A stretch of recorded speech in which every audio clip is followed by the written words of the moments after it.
ज्ञानेश्वरी अध्याय 13वा भाग 13वा. मागच्या भागात ज्ञेय वस्तू म्हणजे अर्थातच परब्रह्म असे भगवंत म्हणाले. आता ते निर्गुण न दिसणारे परब्रह्म दिसणाऱ्या या विश्वरूपात कसे व्याप्त असते ते भगवंत सांगणार आहेत. ते म्हणाले, पार्था, वस्त्रामध्ये तंतूच उभे आडवे विणलेले असतात, पण त्या तंतुरूपालाच वस्त्र असे म्हटले जाते. तसे ब्रह्म किंवा ज्ञेय वस्तुरूपी तंतूच भरलेल्या या वस्त्राला विश्व असे म्हणतात. विश्वाला वस्त्राची उपमा दिली आणि त्यात व्याप्त असलेले ते परब्रह्म म्हणजे ज्ञेय वस्तू ही तंतुरूप आहे. विश्वरूपी वस्त्रामध्ये ही ज्ञेय वस्तूच तंतूसारखी ओतप्रोत भरलेली असते. किंवा पाण्यातील पातळपणा किंवा ज्योतिरूपातील तेज अथवा कापुरात जसा कापूरच सुगंध रूपाने आलेला असतो, तशी या विश्वरूपात ती ज्ञेय वस्तू असते. असे हे ब्रह्म किंवा ज्ञेय वस्तू प्रकृतीशी युक्त झाले तरीही ते विकारी होत नाही. आपल्याला केवळ तसे वाटते ते विकारी झाल्यासारखे, पण प्रत्यक्षात तसे होत नाही. त्यात कोणताही बदल घडत नाही. उदाहरणार्थ, पाण्याचा ओघ वाकडा तिकडा असला तरी पाणी वाकडे होत नाही.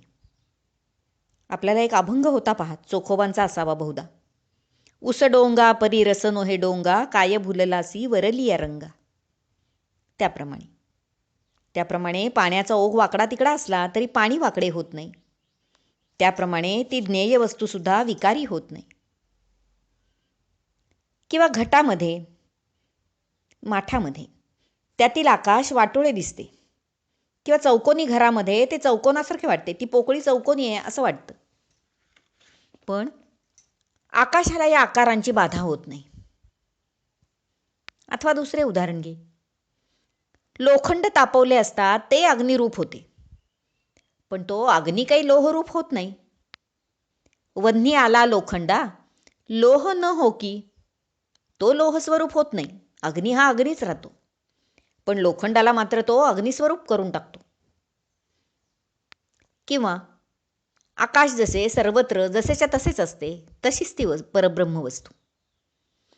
अगदी अशाच प्रकारे ते ब्रह्म मन देहादी इंद्रियांमध्ये किंवा सत्वरजतमादी त्रिगुणांमध्ये अगदी तद्रूप होऊन नांदल्यासारखे वाटते, पण प्रत्यक्षात ते तसे लिप्त नसते. उदाहरणार्थ, गुळाला गोडी असते, पण ती गुळाच्या ढेपीच्या आकाराची थोडीच असते. गोडी ती गोडीच. अथवा दुधामध्ये तूप हे दूध रूपाने असतेच, पण म्हणून काय तुपाला दूध म्हणता येईल का? तूप ते तूपच. त्याप्रमाणे ब्रह्म ते ब्रह्मच.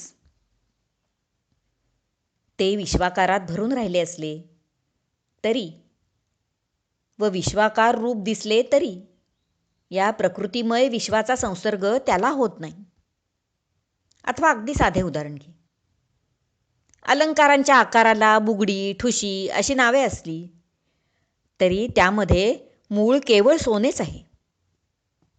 तसे या आकाराला विश्व असे नाव असले तरीही त्यात ओतप्रोत भरलेले ते एक ब्रह्मच आहे, सोन्यासारखे. अलंकार आटवले की मूळ सोने झळझळीत उरते. तसे या विश्वाचा आकार नाहीसा झाला की त्यातील झळझळीत परब्रह्मच तेवढे उरते. येणेप्रमाणे नामरूपाचा संबंध फक्त आकारालाच आहे. ब्रह्मवस्तूस त्या उपाधीचा संसर्ग होत नाही. याच पद्धतीने त्या ज्ञेय ब्रह्मालाही त्रिगुणाचा संसर्ग होत नाही. नामरूप संबंधू जाती क्रिया भेदू, हा आकारासीच प्रवादू वस्तूसी नाही. त्या ब्रह्मवस्तूस कसल्याही उपाधीचा संसर्ग होत नाही. याच पद्धतीने त्या ज्ञेय ब्रह्माला त्रिगुणांचा सुद्धा संसर्ग होत नाही. पण त्रिगुणसुद्धा ब्रह्माधिष्ठितच म्हणजे ब्रह्मापासूनच, परब्रह्मापासूनच निर्माण झालेले. असे असल्यामुळे ते त्या ब्रह्माच्या ठिकाणी भासतात, मात्र भास होतो. त्यामुळे गुण, उपाधी इत्यादी सारे त्या ब्रह्मवस्तूच्या ठिकाणी आहे असे सामान्य माणसाला वाटते. पण ते धारण करणे म्हणजे आकाशाने ढगांना धारण करावे तात्पुरते किंवा भ्रामक, किंवा सूर्यकिरणांमुळे मृगजळ जसे दिसावे, त्याप्रमाणे या निर्गुण ब्रह्मवस्तूने प्रत्यक्ष संबंधान वाचून या गुणांना किंवा उपाधीला धारण केले आहे. प्रत्यक्ष काहीही संबंध नाही. सूर्य केवळ असतो म्हणून मृगजळ दिसते. तसं हा ब्रह्मवस्तूचा सुद्धा प्रत्यक्ष संबंध असत नाही उपाधीशी. दरिद्री मनुष्याने स्वप्नात राज्य करावे हे उदाहरण खूप छान आहे पहा. दरिद्री मनुष्याने स्वप्नात राज्य करावे, तद्वत या ब्रह्मवस्तूला गुणांचा भोग घडतो स्वप्नाप्रमाणे. म्हणून गुणाचा भोग अथवा संबंध ब्रह्मवस्तूस असतो वा नसतो हे बोलणेच व्यर्थ आहे.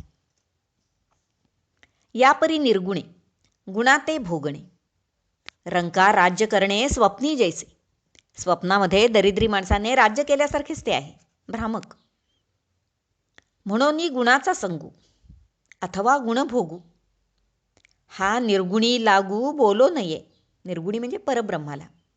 म्हणून निर्गुण ब्रह्माविषयी गुणाचा संबंध अथवा गुणांचा भोग ही संसर्गाची भाषा बोलूच नये, कारण त्याला कसलाही संसर्ग होतच नाही. अग्नी आणि उष्णता ही जशी अभिन्न असतात, त्याप्रमाणे विश्व आणि ब्रह्म यांचा अभेद आहे. या संपूर्ण स्थावर जंगम चराचरात ते ब्रह्म असतेच असते. ते सर्व ठिकाणी सूक्ष्मत्वाने आणि अविनाशीपणाने असते, जे एकच असून सर्व भूतांच्या अंतर्बाह्य असते. जवळ दूर सर्वत्र तेच असते. क्षीरसागराची गोडी मध्यभागी जास्त आणि काठाकडे कमी असे काही असत नाही. तो सर्वत्र परिपूर्णच असतो. तसेच ते ब्रह्मही परिपूर्ण असते. उदाहरणार्थ, पाण्याने भरलेल्या हजारो घटांमध्ये चंद्र प्रतिबिंबित होतो, पण प्रत्यक्षात त्याचे हजारो तुकडे किंवा हजारो चंद्र होतात का? तर नाही. तो चंद्र जसा परिपूर्ण आहे तसाच असतो. तसेच हे ब्रह्मही जसे परिपूर्ण आहे ते तसेच राहते. त्याला कशाचीही बाधा होत नाही. सर्व चराचराला हे ब्रह्मच अंतर्बाह्य व्यापून असते. त्याच्यापासूनच ही विविधाकार भूतसृष्टी निर्माण झाली. ज्याप्रमाणे समुद्रापासून लाटा निर्माण होतात आणि त्या लाटांना आधार हा समुद्राचाच असतो, शेवटी त्या लाटा समुद्रातच विलीन होतात.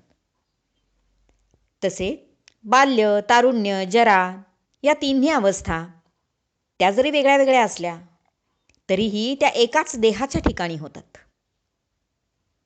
किंवा सकाळ, दुपार, संध्याकाळ हे एकाच आकाशाच्या ठायी होते.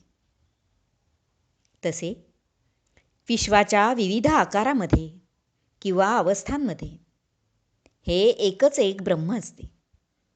किंवा उलट पक्षी एकाच ब्रह्माच्या ठिकाणी विश्वाचे हे विविध आकार किंवा अवस्था होत असतात. त्या आकार वा अवस्था आणखी कशा व कोणत्या ते भगवंत सांगणार आहेत. ते पाहूया पुढच्या भागात.